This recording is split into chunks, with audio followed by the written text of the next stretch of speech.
વાસ્તવિક વિલાસની શૈલી અથવા જગન્નાથે વાપરેલી વાસ્તવિક વિલાસમાં શૈલી.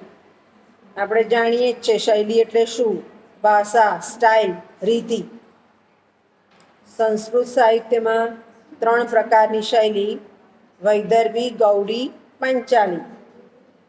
વૈદર્ભી સરળતાથી સમજાય, ગૌડી અલ્પ સમાસ હોય, સમજી શકાય, અને પાંચાલી પ્રચુર સમાસ હોય, ગદ્યમાં હોય મોટે ભાગે. વાસ્તવિક વિલાસમાં કઈ શૈલી છે? તો આપણે એક શ્લોક લઈએ તો આપણને સમજ પડી જાય છે, ભલે આપણે સંસ્કૃત ના જાણતા હોઈએ તો પણ. વૈદર્ભી શૈલી છે. વૈદર્ભી શૈલી એટલે કવિ તો રમણીયતા હોય, પછી કોઈ શ્લોક ગાય તો સાંભળવો ગમે એવો હોય.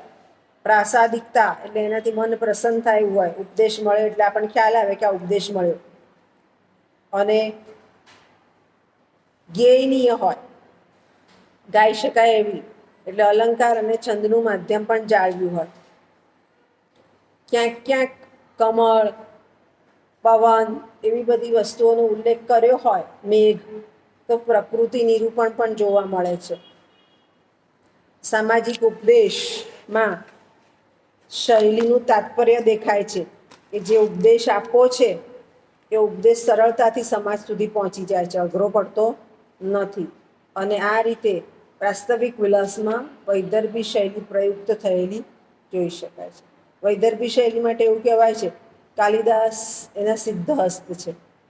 વૈદર્ભી માટે એમ એવું કે કાલિદાસને એ ફાવે વૈદર્ભી શૈલીનો પ્રયોગ. ખ્યાલ આવી ગયો? સમજ પડી ગઈ?